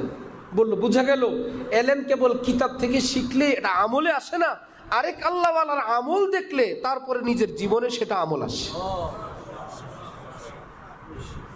হাকিমুল উম্মত থানভী বলেন খালি কারো বয়ান শুনে বায়াত হয় না, বয়ান সবাই ভালো করে, জীবন দেখো, আচরণ দেখো, তাহলে দেখবা ধীরে ধীরে তোমার কাছে ধরা পড়বে ওফো এ তো পর্দাও করে না, এ তো হালাল হারামও মানে না, এ তো কিছুই মানে না, ও অস্ত সুন্দর। ভাগ রে মির্জা ইহা আছে, ভাগ রে। মির্জা গালেব গেছিল যে তাজমহল দেখার জন্য, যে ভাই তাজমহল মুসলমান একটা স্মৃতি, সেখানে গিয়ে দেখে বেপর্দা অশ্লীলতা হনে, সে মির্জা গালেব তখন নিজে কবি বলতেছে আগ্রা কে শোলা রো হে আগ্রে, ভাগ রে মির্জা ইহা সে ভাগ রে। আগ্রায় আসছিলাম, তাজমহল দেখতে। তাজমহল কি দেখবো, এখানে দেখি নারী পুরুষের অশ্লীল অবস্থান। ভাগ রে মির্জা, ইহা সে ভাগ রে মির্জা, এখান থেকে ভাগ। তা আল্লাহওয়ালা আল্লাহর ওলি বয়ান শুনে কাছে গেছিলাম, গিয়ে দেখি ডান হাত বাম হাতও নাই, জুতা পরারও ঠিক নাই, ডান হাতে জুতা নিয়ে বাম হাতে খায়। ডান হাতে কি জুতা, বাম হাতে বোতল। আশ্চর্য কথা, ডান হাতে কিতাব, বাম হাতে কিতাব, ডান হাতে জুতা। অথচ আমার শায়েখ দামাত বারাকাতুহুমকে দুনিয়ার যত জায়গায় গেছে, হাতের থেকে লাঠিটা রাখার আগেই কেবল বলতেন নতুন জায়গায়, ভাই কেবলা কোন দিকে।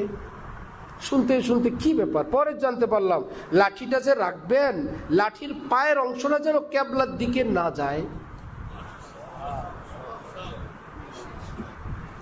লাঠির একটা পায়ের অংশ আছে, যেহেতু কেবলা চিনেন না কোনো রুমে নতুন দেশে, ভাই কেবলা কোন দিকে, কেবলা কিধর হে। এবার হজরত লাঠিটা রাখছেন, হজরতের হাত থেকে কেউ লাঠি রেখে দিয়েছেন, হজরত মাথা ঠান্ডা হয় না, এইবার সে তো লাঠি রেখে দিয়েছে তার মতন, এবার জানছেন কেবলার দিকেই রাখছে। আরে ভাই তুমি লাঠি রাখছো এইভাবে, জানো না তো রাখছো কেন? একটা হলো এলেম অর্জন করা, আর একটা হলো কদম কদম সে এলেম মোতাবেক জীবন যাপন করা। আমার ভাইরা, এইরকম একটা শ্রেণীর মানুষ এই পৃথিবীতে কিয়ামত পর্যন্ত থাকবেন। এই মানুষদেরকে ইসলামের ভাষায় বলে আকাবির, কোরআনের ভাষায় এদেরকে বলে উলুল আমর, কোরআনের ভাষায় এদেরকে বলে সাদিকিন, সালিহিন, মুত্তাকিন। আল্লাহর প্রিয়দেরকে আল্লাহ অনেক নামে ডাকছেন। আল্লাহ নিজের জন্য অনেক নাম ঘোষণা দিয়েছেন। যারা আমাকে ভীষণ ভালোবাসো, আমাকে তো অনেক নামে ডাকতে মন চায়। ওয়ালিল্লাহিল আসমাউল হুসনা, তোমাদের আল্লাহর অনেক সুন্দর সুন্দর নাম আছে। নিজের প্রিয়জনকে অনেক নামে ডাকতে মন চায় না? আল্লাহ জানেন আল্লাহর বান্দাদের অনেক নামে আল্লাহকে ডাকতে চাইবে। আল্লাহ পাক বলেন আমার অনেক সুন্দর সুন্দর নাম আছে, যেই নামে চাও আমাকে ডাক দাও। আমি আল্লাহ, আমি রহমান, আমি রহিম, আমি গফির, আমি সত্তার, আমি জব্বার, আমি করিম। যেই নামে মন চায় আমাকে ডাক দাও, আমি আল্লাহ। ঠিক আল্লাহ পাক আল্লাহর ওলিদেরকেও এরকম অনেক নাম দিছেন, যে এরাই সালেহ, এরাই সাদেক, এরাই মুত্তাকিন, এরাই সালিহিন, এরাই আউলিয়া, এরাই কামিল মুমিনিন। এইরকম কিছু মানুষ কিয়ামত পর্যন্ত এই পৃথিবীতে থাকবে। কিয়ামতের আলামত যতই আসুক, এরা হকের উপর একদম স্থির। আল্লাহ পাক কোরআন শরীফে বলেন ইত্তাকুল্লাহ, সবাই মুত্তাকি হওয়ার চেষ্টা করো, মুত্তাকি হও। কুনু মাস সাদিকিন, এইরকম কামিলিন যারা এলমে, আমলে, তাকওয়া এবং সেই মহান আকাবিরদের তরিকের উপর যারা স্থির, তাদের সঙ্গে থাকো। পৃথিবীতে হাজার কিছু হবে, यहाँ तो एक पैगाम जुनून पहुंचा है, मस्तू को उन्हीं से पूछिए दुनिया जो दुनिया को समझते हैं। হাজার হযরত ওয়ালা করাচি বলেন সুইজারল্যান্ড ঘড়ি তৈরি করতো যে ওয়াটার প্রুফ, পানি প্রবেশ করে না। হযরত বলেন অন্তরে যখন আল্লাহ পাকের মোহব্বত অর্জন হবে, টেনশন প্রুফ এক অন্তর আল্লাহ তোমাকেও দান করে দিবেন। টেনশন আছে, এখানে আছে, সেখানে আছে, অন্তরে আল্লাহ আছেন, আল্লাহর মোহাব্বত আছে। এইরকম আল্লাহ ওয়ালাদের সঙ্গে থাকলে তখন নিজের জীবনের সর্বক্ষেত্র, এটা হলো বয়ানের ক্ষেত্র, মসজিদের ক্ষেত্র, তবলিগের ক্ষেত্র, সুফিগিরির ক্ষেত্র, ওজিফার ক্ষেত্রে, এই ক্ষেত্রে বহু লোকই ভালো। হযরত থানভী বলতেন 1-2 ঘন্টে জরবে লাগানা আসান है, 1-2 ঘন্টা লা ইলাহা ইল্লাল্লাহ এটা সহজ। লম্বা ইশরাক আউয়াবিন তাহাজ্জুদ সহজ। बाकी हमारे खाने हमारे यहाँ तो वो आवे जिसको अपने नफ्स के खिलाफ 24 घंटे आरे चलाने हो। আমার এখানে আসবা 24 ঘন্টায় আল্লাহর একজন পাক্কা মুমিন বান্দা হওয়ার পরিচয় দিতে প্রস্তুত, যে আমি আল্লাহর খুশির উপর আছি, অখুশির জন্য তরবারি হাতে আছে আমার। এই তরবারি অর্থ রূপক অর্থে, এই তরবারি অর্থ হারাম পথে আমি যাব না, সুদ খাবো না, ঘুষ খাবো না, বেপরদা অশ্লীলতা করবো না। তরবারি অর্থ রূপক অর্থে, অর্থাৎ এগুলোর বিরুদ্ধে আমি কঠোর, চরম, এগুলোর বিরুদ্ধে আমি মারাত্মক, আর দিন ইসলামের ব্যাপারে আমি পরম। রব্বুল হযরত থানভী বলেন হক্কানি আল্লাহ ওয়ালা কামিলিনের সঙ্গে যোগ দিলে 24 ঘন্টার এক পবিত্র এরকম জীবন অর্জন হবে, যেই জীবনে অর্জনের বরকতে আল্লাহ পাকে সে আমল কুনু মাস সাদিকিন অর্জন হবে। এবার হযরতে হাফেজ ইবনে হাজার আসকালানি বলেন আল্লাহ ওয়ালাদেরকে আল্লাহ পাক যেই নেয়ামত দেন, সঙ্গীদেরকে আল্লাহ পাক একই নেয়ামত দান করে দিয়ে দেন। তাহলে আমাদের দায়িত্ব, বিশ্ব মুসলিমের পরিস্থিতি হিসাবে আমাদের দায়িত্ব, একটা মিছিল দিলাম, মার্চ ফর গাজা আমরা করলাম, দায়িত্ব শেষ? কি বলেন? 1, 2টা 10টা 20টা পণ্য বয়কট করলাম, আমাদের ওই মুসলিমদের প্রতি আমাদের যা দায়িত্ব কর্তব্য সবটা শেষ? এটা তো তাদের প্রতি সহানুভূতি। আমাদের নিজের প্রস্তুতি কি? এত তাদের সহানুভূতি, আমাদের প্রস্তুতি কি? আমার ভাইয়েরা, রব্বুল আলামিন বলে ঈমান নিয়ে থাকো, ঈমানের পরিচয় বহন করো, লুকমাটা হালাল খাও, মানুষের হক আদায় করো, আমার হক আদায় করো। যখন যেই পরিবেশ পরিস্থিতি আসবে সকল অবস্থায় হকের উপর থাকো, এটা তোমার পূর্ণ প্রস্তুতি। জীবিত থাকলেও কামিয়াব, আর শহীদ হয়ে গেলেও কি? এর জন্য দরকার হক্কানি আলেমদের সুহবত, সাহচর্য। আলেম ওলামা যারা যেখানে দ্বীনের খেদমত করেন সকলে আমাদের শ্রদ্ধার পাত্র। সমাজে যত মানুষ আছে সকলকে আমরা সম্মান করব না? মুরব্বীদেরকে আঙ্কেল ডাকবো না, কিন্তু আব্বা ডাকবো সবাইকে না একজনকে? একজনকে। যাকে যেই পরিমাণ ভালোবাসা দরকার, মোহাম্মত দরকার, খেদমত দরকার, শ্রদ্ধা ভক্তি করা দরকার, আঙ্কেল ডাকা দরকার, দাদা ভাইয়া ডাকা দরকার, ডাকবো। বাবা কিন্তু একজনকেই ডাকবো। অর্থাৎ নিজের যে শায়েখ, যে যাকে হক্কানি সিলসিলার শায়েখ বানাবো, তিনি আমার অভিভাবক, তিনি আমার দ্বীনি মুরব্বী। এর অর্থ এই না আর অন্যরা আদমি হ্যায়, মেরা শায়েখ শায়েখ হ্যায়, বাকি সব ক্যা হ্যায়? আদমি হ্যায়। এরকমটা না হয়। হুজুর থাকলে আমার হুজুর হজরতি আছেন, বাকিরা সব মানুষ, এই দৃষ্টিও না থাকে। সকলের প্রতি শ্রদ্ধা, ভদ্রতা, শালীনতা, সম্মান বজায় রেখে কিন্তু ভিতরে ভিতরে আমাদেরকে আল্লাহ পাক যে হকের ঠিকানা দান করছেন, সে হকের উপরে আমরা অটল থাকব। অন্য আলেমদের যদি কোনো ত্রুটি থাকে তখন মনে করব যে ভাই একটা ত্রুটি ব্যতীত ওনার তো বাকিগুলো ভালো, 2টা ত্রুটি আছে এই ব্যতীত বাকিগুলো তো সুন্দর, সুতরাং উনি ওনার জায়গায় অনেক ভালো। 1-2টা ত্রুটি আছে, বাকি আমার জীবনের ইমাম এইরকম ত্রুটি মুক্ত কেউ, তিনি আমার জীবনের ইমাম না, আর তিনি, তাকে আমি শ্রদ্ধা করি। একবার এক আলেম সম্পর্কে আমাদের হজরতকে সিলহেটে বহু বছর আগে, ওই আলেমকে পছন্দ করে না এইরকম কোন লোক প্রশ্ন করলেন, অমুক হুজুরের ব্যাপারে আপনার মতামত কি? আমি পাশে। হজরত তো বুঝছেন, তারা হজরতের মুখ থেকে ওনার বিরুদ্ধে কোনো শব্দ বের করতে চায়। হজরত জবাব দিলেন কি সুন্দর, শুনেন। হজরত বললেন, এক আলিমি দিন তো আলিমি দিন, তার তামাম দিনই খেদমত তো দিনই খেদমত। এর মধ্যে যদি কোনো ভুল বিচ্যুতি হয়, ভুলটুকুন ভুল, বাকি সব ভালো।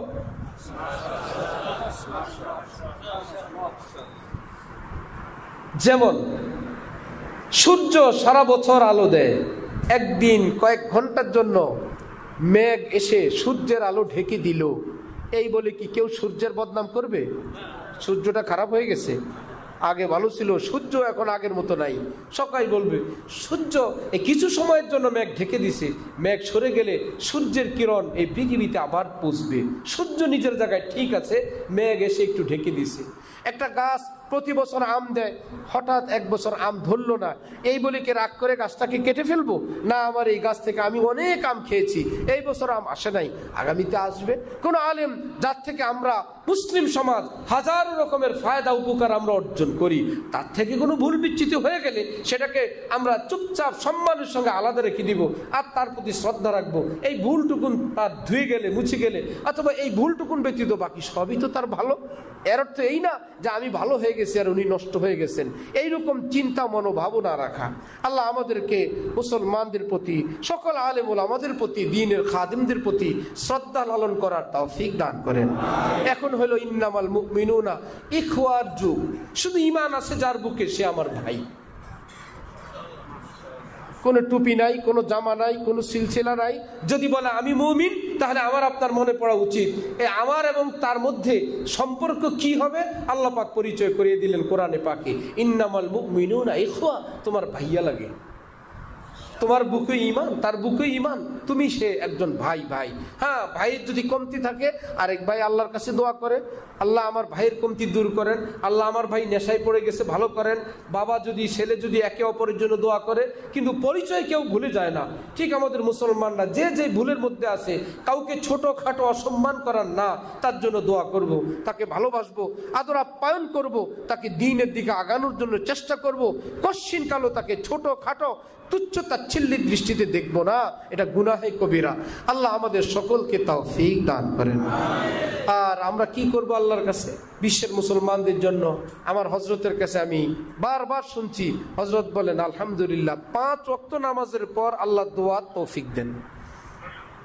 এটাও তো একটা কাজ, 5 ওয়াক্ত নামাজের পর দোয়া। রব্বুল আলামিন আমাদেরকে, আমরা কি করব এখানে বসে? যেই জালেমরা সারা পৃথিবীতে মুসলমানদের উপর জুলুম অত্যাচার করতেছে, আমরা নিজের জায়গায় বসে একদিকে দোয়া করি, আরেকদিকে দোয়াটা যেন পাওয়ারফুল হয়, কবুলযোগ্য হয়। নিজের জীবনটাকে স্বচ্ছ করি, সুন্দর করি, তাকওয়ার নূর দিয়ে সাজাই, সুন্নতের নূর দিয়ে সাজাই। যে এতদিন গুনার ভিতরে ছিলাম, দোয়া করছি, আজকে তো আমি গুনাহ করি নাই, আজকে দোয়া করি আল্লাহ যেন আজকে কবুল করিয়ে নেন। আল্লাহ আমাদের সবাইকে কবুল ফরমান। অনেক কষ্ট করে আপনারা এই মেঘ বাদলের আশঙ্কার মধ্যেও তো শিপ নিয়ে আসছেন, আমরা তো খুব পেরেশানিতে ছিলাম। আল্লাহ পাক আপনাদেরকে, আমাদের সকলকে আল্লাহর মহব্বতের দৌলত দান করেন। ওয়া আখিরু দাওয়ানা আলহামদুলিল্লাহি রাব্বিল আলামিন। আলহামদুলিল্লাহি রাব্বিল আলামিন ওয়াসসালাতু ওয়াসসালামু আলা রাসূলিহিল কারীম। اللهم صل على محمد وعلى آل محمد كما صليت على إبراهيم وعلى آل إبراهيم إنك حميد مجيد. صلى الله على النبي الأمي، صلى الله على النبي الأمي. جزا الله عنا سيدنا محمد صلى الله عليه وسلم ما هو أهله. اللهم أنت السلام ومنك السلام وإليك يرجع السلام. لا إله إلا أنت سبحانك إني كنت من الظالمين. رب اغفر وارحم وأنت خير الراحمين. اللهم أعنا بالعلم وزينا بالحلم وأكرمنا بالتقوى وجملنا بالعافية. اللهم كل خير لكل مسلم ومسلمة. اللهم انصر الإسلام والمسلمين واخذل الكفرة والمبتدعة والهنود واليهود والمشركين. اللهم دمر ديارهم وخرب بلادهم وزلزل أقدامهم وأنزل بهم بأسك الذي لا ترده عن القوم المجرمين. اللهم ارحم أمة محمد صلى الله عليه وسلم. اللهم أصلح أمة محمد صلى الله عليه وسلم. اللهم اغفر لأمة محمد صلى الله عليه وسلم. اللهم فرج عن أمة محمد صلى الله عليه وسلم. يا إله العالمين تب علينا أجمعين. يا إله العالمين تب علينا أجمعين. يا إله العالمين تب علينا أجمعين. رضيت بالله ربا وبالإسلام دينا وبمحمد صلى الله عليه وسلم نبيا. اللهم اكفناهم بما شئت. اللهم اكفناهم بما شئت. اللهم اكفناهم بما شئت. اللهم إنا نجعلك في نحورهم ونعوذ بك من شرورهم.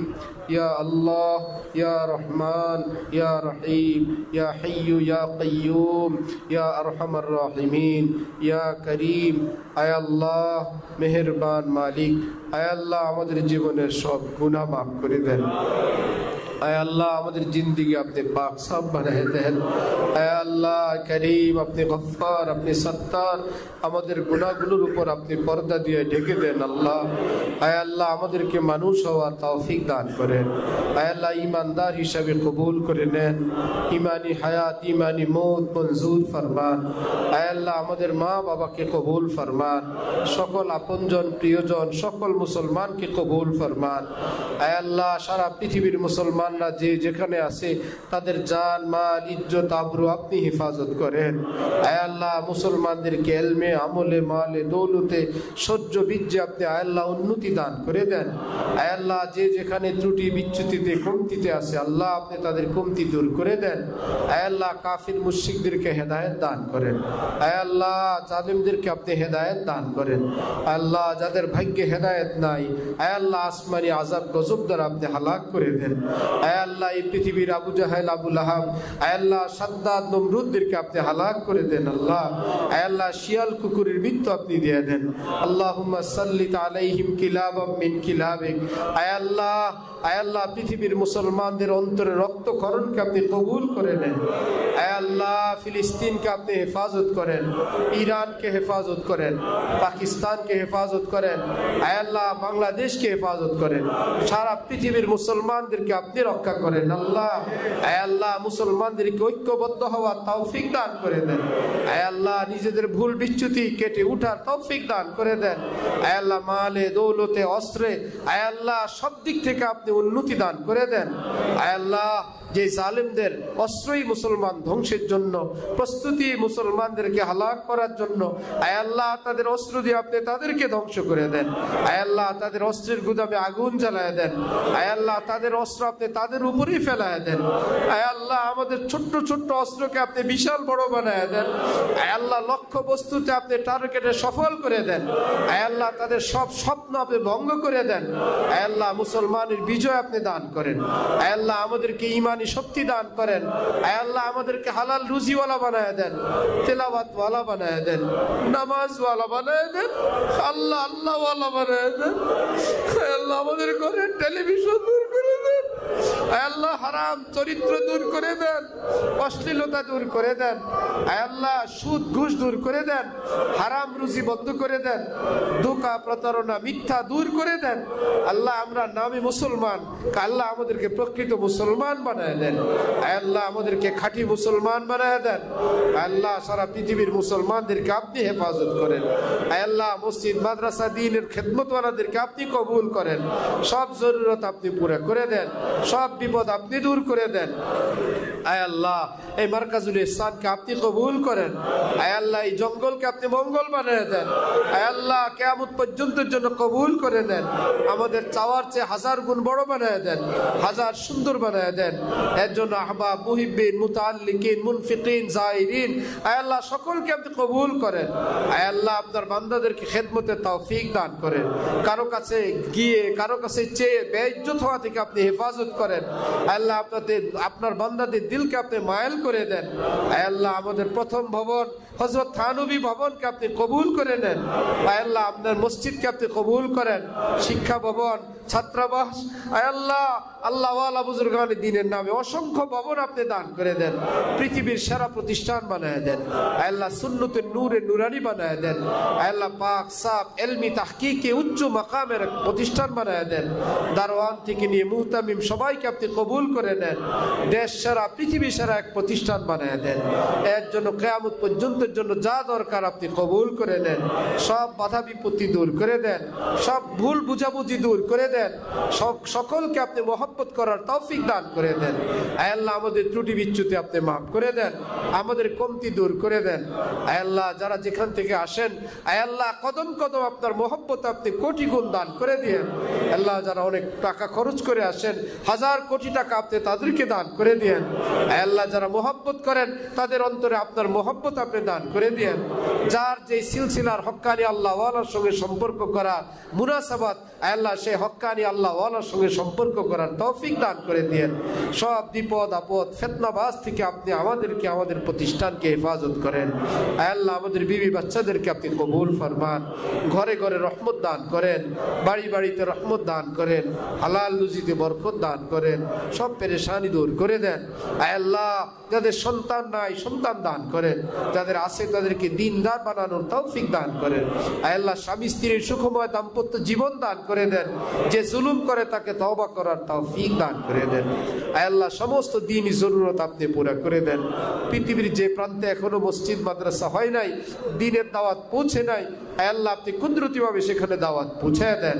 আয় আল্লাহ আপনি সেখানে দ্বীনের দাওয়াত পৌঁছানোর ব্যবস্থা করে দেন। আল্লাহ আমাদের দেশের উপর রহমত দান করেন, দেশের জন্য উত্তম শাসকের ব্যবস্থা করে দেন। আয় আল্লাহ দেশপ্রেমিক জনগণের জন্য, দ্বীন ইসলামের জন্য কল্যাণকর হুকুমত আপনি দান করে দেন। চোর ডাকাত অসভ্য দুর্নীতিবাজদের থেকে আমাদের দেশকে আপনি হেফাজত করেন। আয় আল্লাহ আমাদের এই মাদ্রাসার এই কমপ্লেক্স গুলশানে আল্লামা শাহ আব্দুল মতিন কমপ্লেক্স, আয় আল্লাহ একে আপনি যা জরুরত আপনি গায়েব থেকে ইজ্জতের সঙ্গে সহজে সহজে আপনি পুরা করে দিয়েন। এর জন্য খুব আহবাব মুহিব্বিন আপনি দান করে দিয়েন। যারা আছেন জান মাল দিয়ে খাটেন, এদের দোনো জাহানে আপনি বিপুল বরকত দান করে দিয়েন। তাদের ঘরে বরকত দিয়েন, ব্যবসায় বরকত দিয়েন। আয় আল্লাহ একবারও যে মার্কাজুল ইহসানে আসবে, একবার যে নাম শুনবে, বয়ান শুনবে, 1 টাকা দান করবে, একজনকেও মাহরুম করেন না। সবাইকে আপনার মহব্বত দিয়ে দিন। যারা পড়বে আপনি আকাবিরের রাস্তায় থাকার তৌফিক দিন। আমাদের সকলকে বড়দের পথে থাকার তৌফিক দিন। সকল গুমরাহি থেকে আপনি হেফাজত করেন, সকল ফিতনা থেকে আপনি রক্ষা করেন। আল্লাহ সকলের অন্তরে নেক দোয়া, নেক আশা আপনি কবুল ফরমান।